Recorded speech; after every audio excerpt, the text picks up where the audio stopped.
Mr. Speaker, Nelson Mandela.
Members of the Congress, it is my great privilege, and I deem it a high honor and personal pleasure, to present to you Mr. Nelson Mandela, Deputy President of the African National Congress.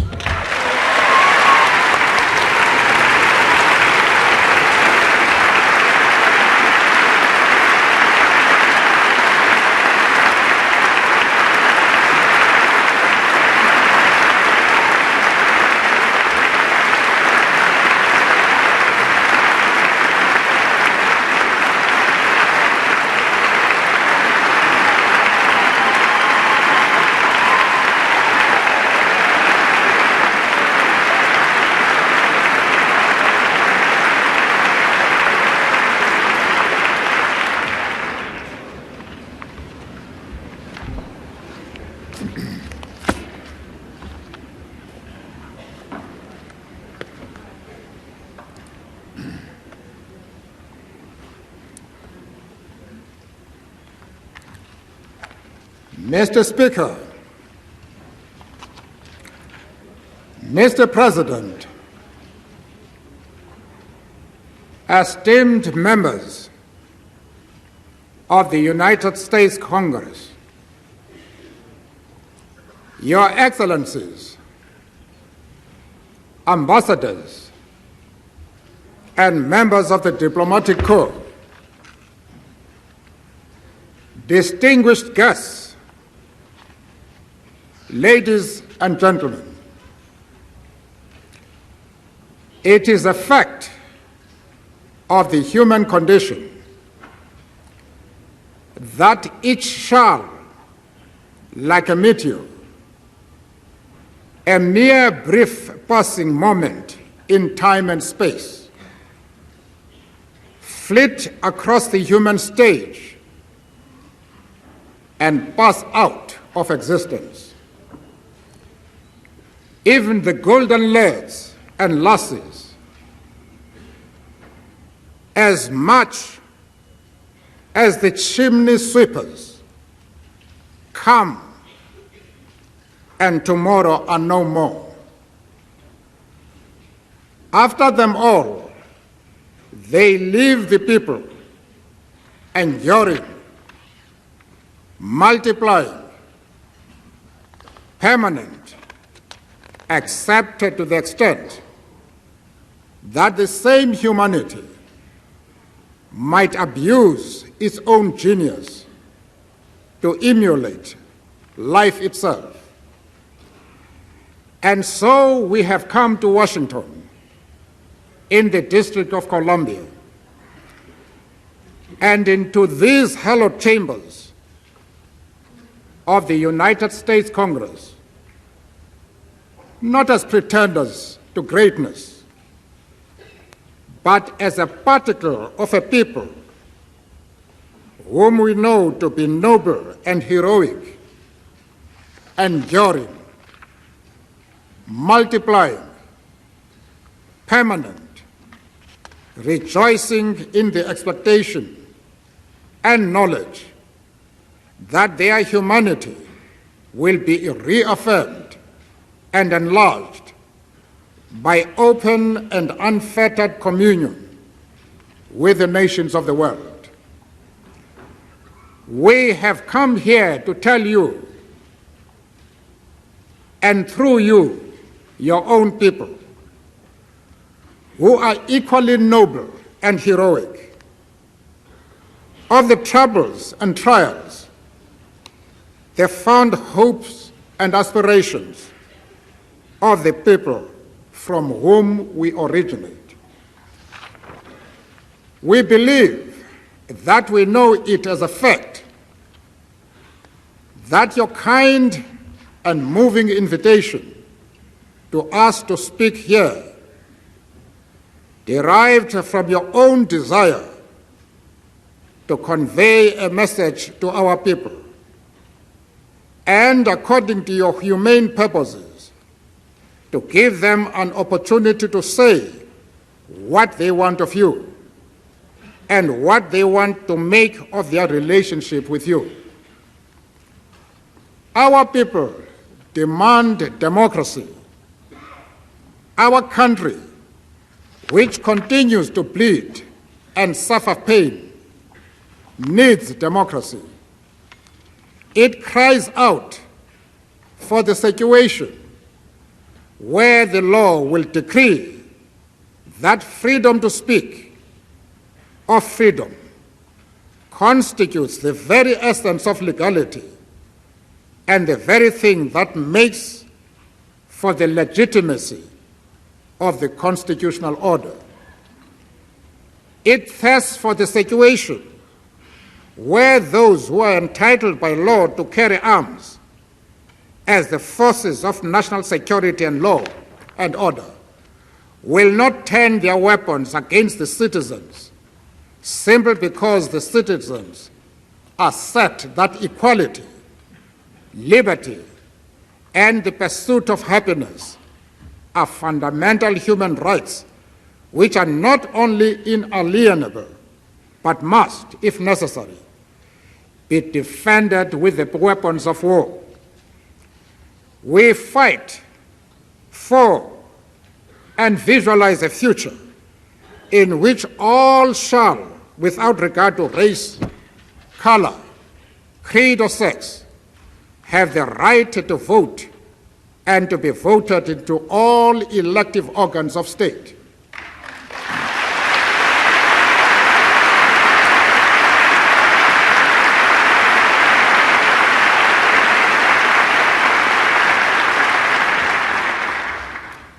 We are engaged in struggle to ensure that the rights of every individual are guaranteed and protected through a democratic constitution, the rule of law, an entrenched Bill of Rights, which should be enforced by an independent judiciary, as well as a multi-party political system. Mr. Speaker, we are acutely conscious of the fact that we are addressing an historic institution for whose creation and integrity many men and women lost their lives in the War of Independence, the Civil War, and the war against Nazism and fascism. That very history demands that we address you with respect and candor and without any attempt to dissemble. What we have said concerning the political arrangements we seek for our country is seriously meant. It is an outcome for which many of us went to prison, for which many have died in police cells, on the gallows, in our towns and villages, and in the countries of Southern Africa. Indeed, we have even had our political representatives killed in countries as far away from South Africa as France. Unhappily, our people continue to die to this day, victims of armed agents of the state who are still determined to turn their guns against the very idea of a non-racial democracy. But this is the perspective which we trust Congress will feel happy to support and encourage, using the enormous weight of its prestige and authority as an eminent representative of democratic practice. To deny any person their human rights is to challenge their very humanity. To impose on them a wretched life of hunger and deprivation is to dehumanize them. But such has been the terrible fate of all black persons in our country under the system of apartheid. The extent of the deprivation of millions of people has to be seen to be believed. The injury is made that more intolerable by the opulence of our white compatriots and the deliberate distortion of the economy to feed that opulence. The process of the reconstruction of South African society must and will also entail the transformation of its economy. We need a strong and growing economy. We require an economy that is able to address the needs of all the people of our country, that can provide food, houses, education, health services, social security, and everything that makes human life human, that makes life joyful and not a protracted encounter with hopelessness and despair. We believe that the fact of the apartheid structure of the South African economy and the enormous and pressing needs of the people make it inevitable that the democratic government will intervene in this economy, acting through the elected parliament. We have put the matter to the business community of our country that the need for a public sector is one of the elements in a many-sided strategy of economic development and restructuring that has to be considered by us all, including the private sector. The ANC holds no ideological positions which dictate that it must adopt a policy of nationalization.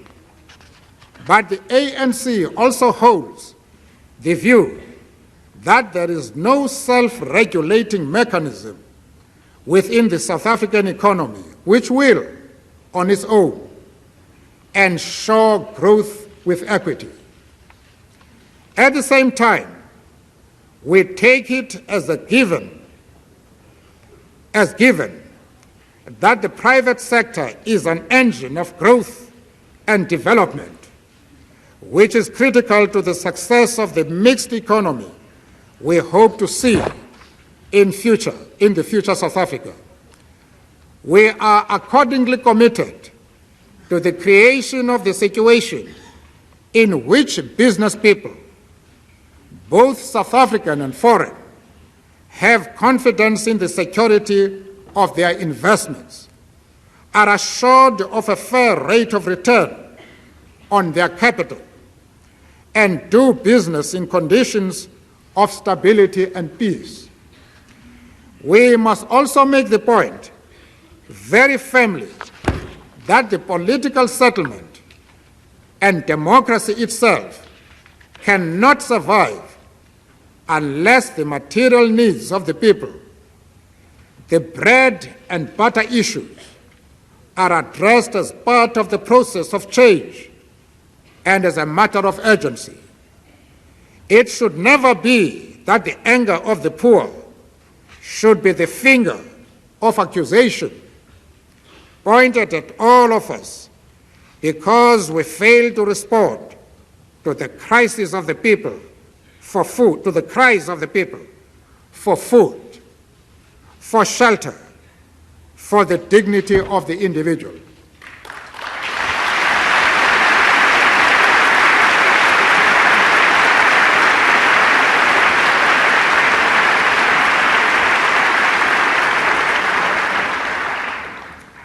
We shall need your support to achieve the post-apartheid economic objectives, which are an intrinsic part of the process of the restoration of the human rights of the people of South Africa. We would like to approach the issue of our economic cooperation not as a relationship between donor and recipient, between a dependent and a benefactor. We would like to believe that there is a way in which we could structure this relationship so that we do indeed benefit from your enormous resources in terms of your capital, technology, all-round expertise, your enterprising spirit, and your markets. This relationship should, however, be one from which your people should also derive benefit, so that we who are fighting to liberate the very spirit of our entire people from the bondage of the arrogance of the ideology and practice of white supremacy, do not build a relationship of subservient dependency and fawning gratitude.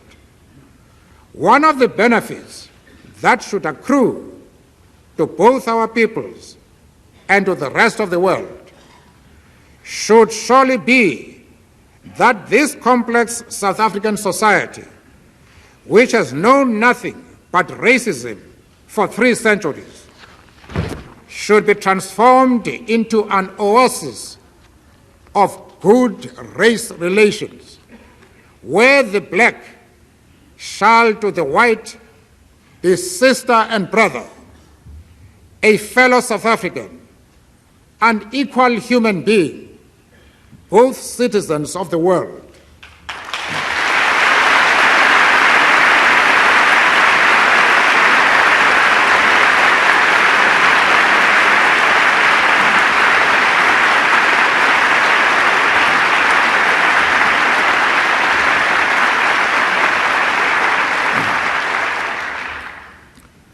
To destroy racism in the world, we together must expunge apartheid racism in South Africa. Justice and liberty must be our tool. Prosperity and happiness, our weapon. Mr. Speaker, distinguished representatives of the American people, you know this more than we do, that peace is its own reward. Our own fate, born by a succession of generations that reach backwards into centuries, has been nothing but tension, conflict, and death. In a sense, we do not know the meaning of peace except in the imagination. But because we have not known true peace in its real meaning, because for centuries, generations have had to bury the victims of state violence, we have fought for the right to experience peace. On the initiative of the ANC, the process towards the conclusion of a peaceful settlement has started. According to a logic dictated by our situation, we are engaged in an effort which includes the removal of obstacles to negotiations. This will be followed by a negotiated determination of the mechanism which will draw up the new constitution. This should lead to the formation of this constitution-making institution, and therefore the elaboration and adoption of a democratic constitution.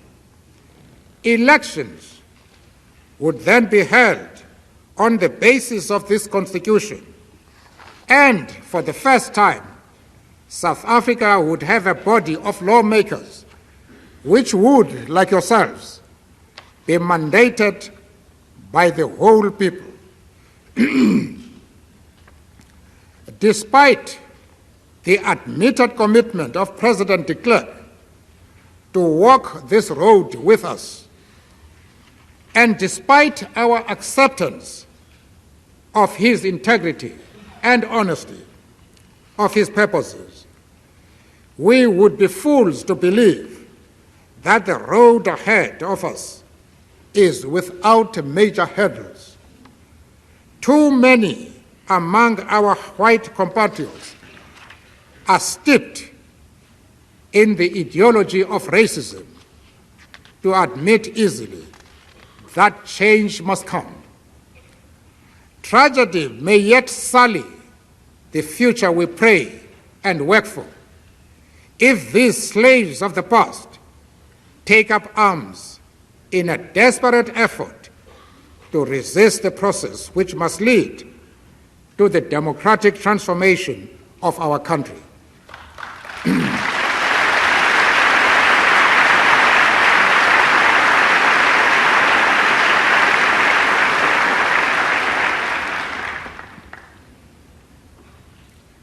For those who care to worry about violence in our country, as we do, it is at these forces that they should focus their attention, a process in which we are engaged. We must contend still with the reality that South Africa is a country in the grip of the apartheid crime against humanity. The consequences of this continue to be felt not only within our borders, but throughout Southern Africa, which continues to harvest the bitter fruits of conflict and war, especially in Mozambique and Angola. Peace will not come to our country and region until the apartheid system is ended.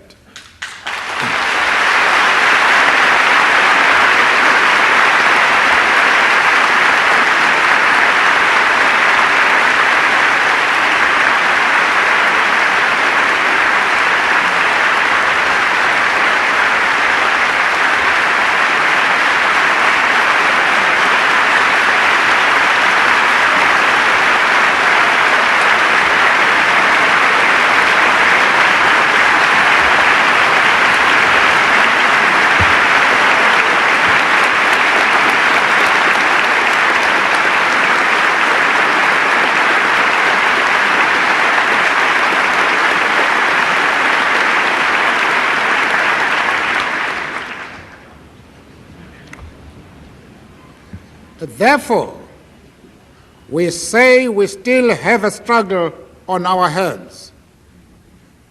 Our common and noble efforts to abolish the system of white minority domination must continue.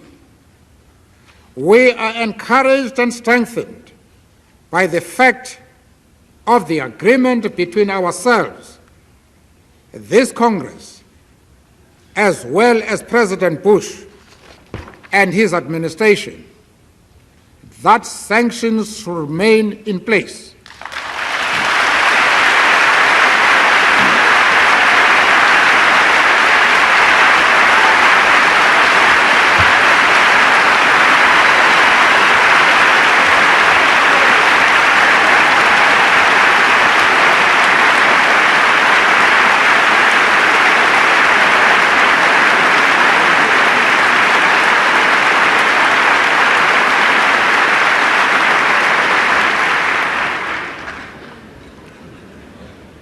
Sanctions should remain in place because the purpose for which they were imposed has not yet been achieved.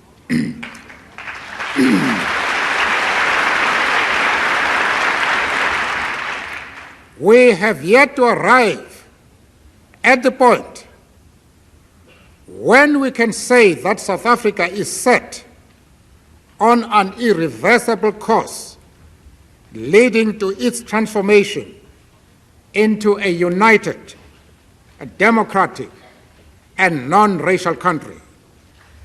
We plead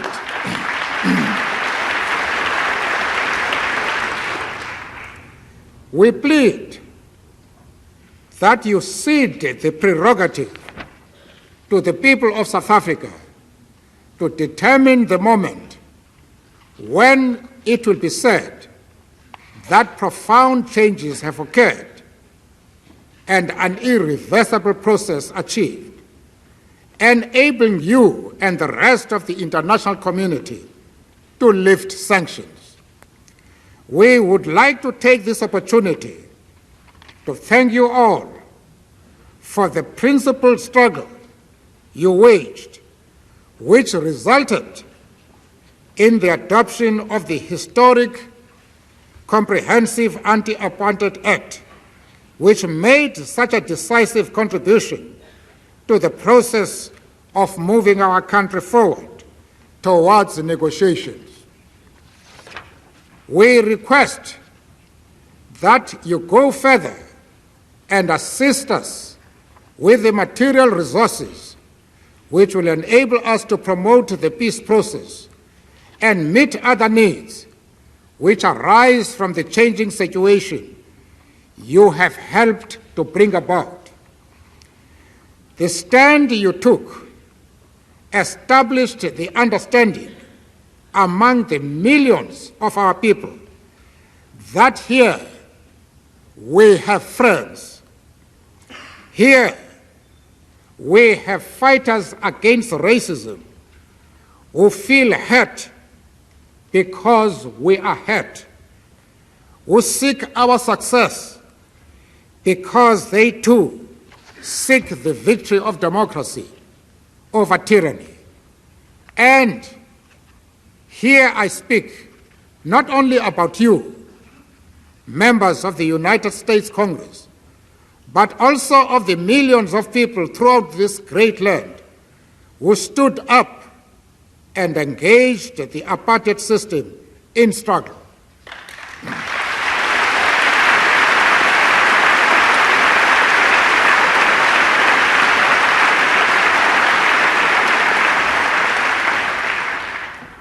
The masses who have given us such strength and joy by the manner in which they have received us since we arrived in this country. Mr. Speaker, Mr. President, as senators and representatives, we went to jail because it was impossible to sit still while the obscenity of the apartheid system was being imposed on our people.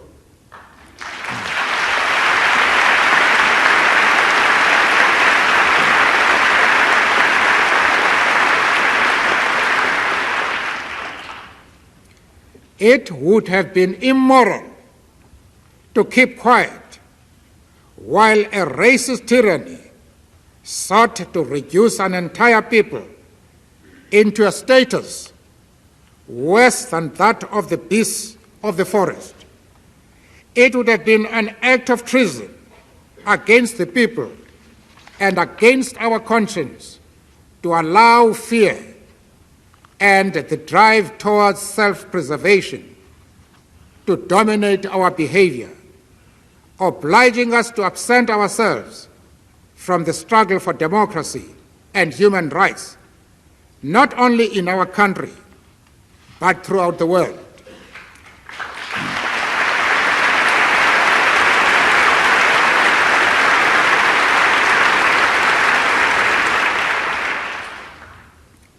We could not have made an acquaintance through literature with human giants such as George Washington, Abraham Lincoln, and Thomas Jefferson, and not been moved to act as they were moved to act.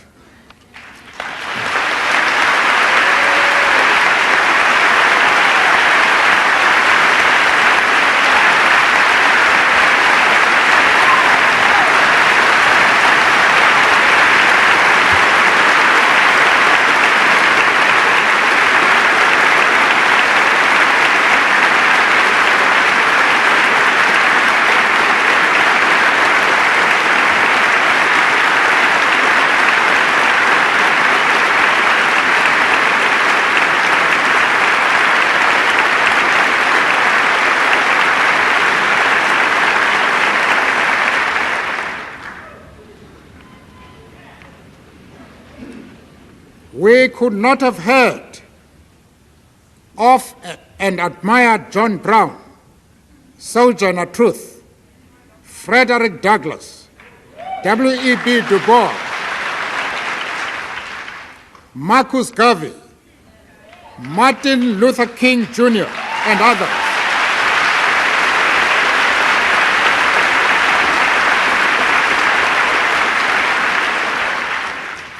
We could not have heard of these and not be moved to act as they were moved to act. We could not have known of your Declaration of Independence and not elected to join in the struggle to guarantee the people's life, liberty, and the pursuit of happiness.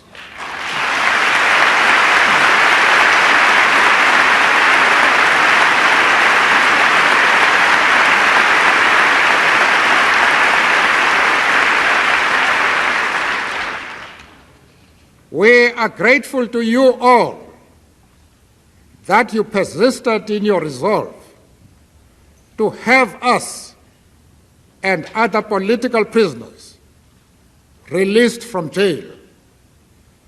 You have given us the gift and privilege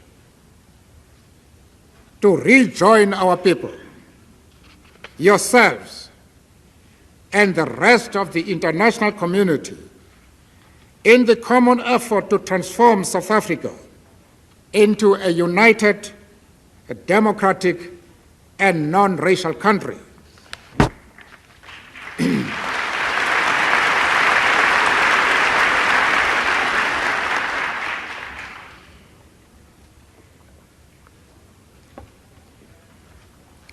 You have given us the power to join hands with all people of conscience to fight for the victory of democracy and human rights throughout the world.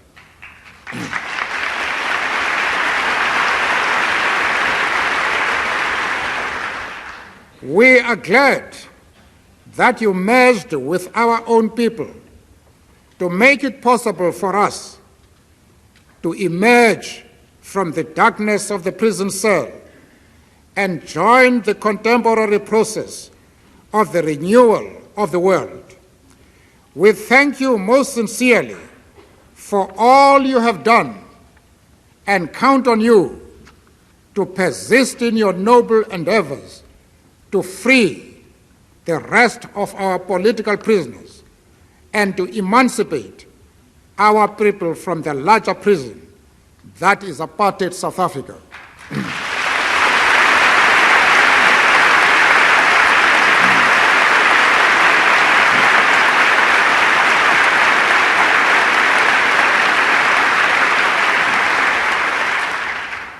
The day may not be far when we will borrow the words of Thomas Jefferson and speak of the will of the South African nation.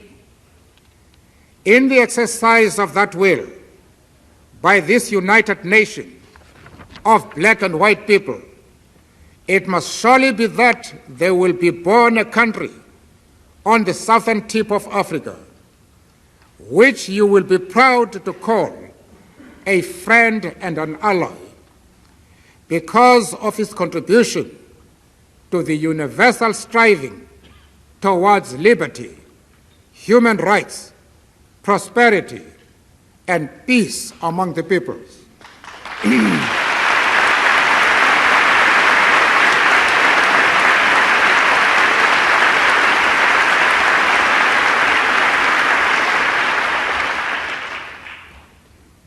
Let that day come now.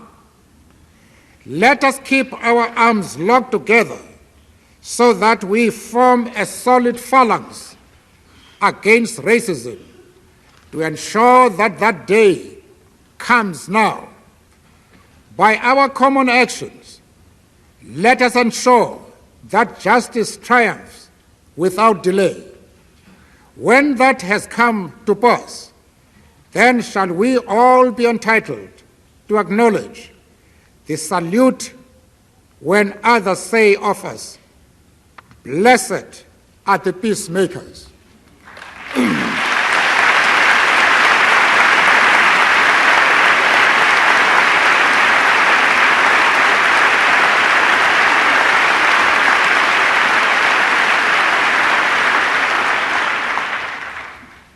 Thank you for your kind invitation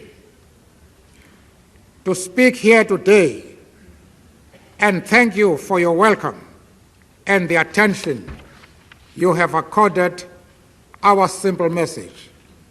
Thank you.